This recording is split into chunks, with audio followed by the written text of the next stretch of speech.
Hello' বন্ধু-বান্ধৱীসকল স্বাগতম জনাইছোঁ আপোনালোকক আমাৰ অন্য এটা ভিডিঅ'লৈ। পুনৰ মুকলি হ'ল অসম পুলিচৰ তৰফৰ পৰা চাকৰি। এই চাকৰিৰ বাবে আপোনালোকৰ বয়স কিমান হ'ব লাগিব, কোৱালিফিকেশ্যন কিমান লাগিব, লাষ্ট ডেট কেতিয়ালৈ থাকিব, চেলাৰী কিমানকৈ দিয়া হ'ব আদি সকলো তথ্য সম্পৰ্কে আজিৰ এই ভিডিঅ'ত আলোচনা কৰিম। গতিকে ভিডিঅ'টো স্কিপ নকৰাকৈ শেষলৈ চাই থাকিব। আৰু আপোনালোকে অসমৰ লগতে ভাৰতৰ বিভিন্ন ঠাইৰ জব ৰিলেটেড খবৰ সকলোতকৈ আগতে পাবৰ বাবে আমাৰ চেনেলটো ছাবস্ক্ৰাইব কৰি থ'ব আৰু বেল আইকনটো বজাই দিব যাতে আপোনালোকে আমাৰ আহিবলগীয়া ভিডিঅ'ৰ নটিফিকেশ্যন পাই থাকে। তো বন্ধু-বান্ধৱীসকল আপোনালোকে ইতিমধ্যে জনাইছোঁ যে আজিৰ চাকৰিটো SLPRB অৰ্থাৎ ষ্টেট লেভেল পুলিচ ৰিক্ৰুটমেণ্ট বৰ্ডৰ তৰফৰ পৰা মুকলি কৰা হৈছে আৰু এই চাকৰিৰ বাবে এপ্লাই কৰাৰ লাষ্ট ডেট 15/2/2024 দিয়া হৈছে অৰ্থাৎ ফেব্ৰুৱাৰীৰ 15 তাৰিখলৈ এই পদৰ বাবে এপ্লাই প্ৰচেছটো চলি থাকিব। যিহেতু বেছি দিন সময় নাই গতিকে আপোনালোকে যদি ইণ্টাৰেষ্টেড হয় তেনেহ'লে আপোনালোকে এই পদৰ বাবে এপ্লাই কৰি ল'ব পাৰিব। মই সকলোখিনি তথ্য জনাই আছোঁ, আপোনালোকে ভিডিঅ'টো মিছ নকৰাকৈ শেষলৈ চাই থাকিব। তো বলকচোন অলপ ডিটেইলছত চাই লওঁ। ইয়াত নেম অফ পোষ্ট আছে কনষ্টেবল গ্ৰেড 3 আৰু এই পোষ্টৰ বাবে ইয়াত পে স্কেল অৰ্থাৎ দৰমহা দিয়া হ'ব 14,000ৰ পৰা 60,500 টকাৰ ভিতৰত আৰু লগতে ইয়াত গ্ৰেড পেও দিয়া হ'ব 5,600 টকা। গতিকে আপোনালোকে যদি ইলিজিবল হয় তেনেহ'লে আপোনালোকে এই পদৰ বাবে এপ্লাই কৰিব পাৰিব।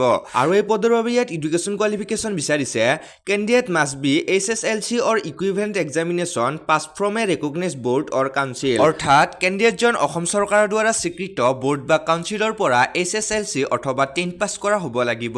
আৰু আমাৰ দ্বিতীয়টো পোষ্ট হ'ল ড্ৰেচাৰ পোষ্ট আৰু এই পোষ্টৰ বাবে ইয়াত পে স্কেল অৰ্থাৎ দৰমহা দিয়া হ'ব 14,000ৰ পৰা 60,500 টকাৰ ভিতৰত আৰু লগতে গ্ৰেড পেও দিয়া হ'ব 5,000 টকা। আৰু এই পোষ্টৰ বাবে ইয়াত এডুকেশ্যন কোৱালিফিকেশ্যন বিচাৰিছে কেৱল মাথো 10 পাছ অৰ্থাৎ কেণ্ডিডেটজন HSLC অৰ্থাৎ মেট্ৰিক পাছ কৰা হ'লেই এই পদৰ বাবে এপ্লাই কৰিব পাৰিব।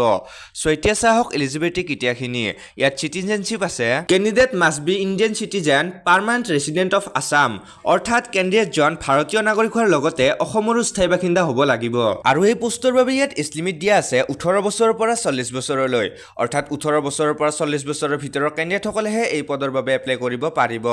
আৰু লগতে ইয়াত এজ ৰিলেক্সেশ্যনো দিয়া আছে SC ST কেণ্ডিডেটসকলৰ বাবে 5 বছৰ আৰু OBC MOBC কেণ্ডিডেটসকলৰ বাবে 3 বছৰ। আৰু ইয়াত আছে হাউ টু এপ্লাই অৰ্থাৎ কেনেকৈ এপ্লাই কৰিব পাৰিব। এই পদৰ বাবে আপোনালোকে অনলাইন যোগে এপ্লাই কৰিব পাৰিব। মই ডেছক্ৰিপশ্যন লিংকটো দি দিম, আপোনালোকে তাত গৈ এপ্লাই কৰি ল'ব। তো বন্ধু-বান্ধৱীসকল আশা কৰোঁ আজিৰ ভিডিঅ'টো নিশ্চয় আপোনালোকৰ কামত আহিছে আৰু আপোনালোকৰ বন্ধু-বান্ধৱীৰ সৈতে ভিডিঅ'টো শ্বেয়াৰ কৰিব আৰু এনেকুৱা জব ৰিলেটেড ভিডিঅ' সকলোতকৈ আগতে পাবৰ বাবে আমাৰ চেনেলটো ছাবস্ক্ৰাইব কৰি থ'ব। শেষলৈ ভিডিঅ'টো চোৱাৰ বাবে আৰু মোক মৰম ভাল পোৱা দিয়াৰ বাবে ধন্যবাদ।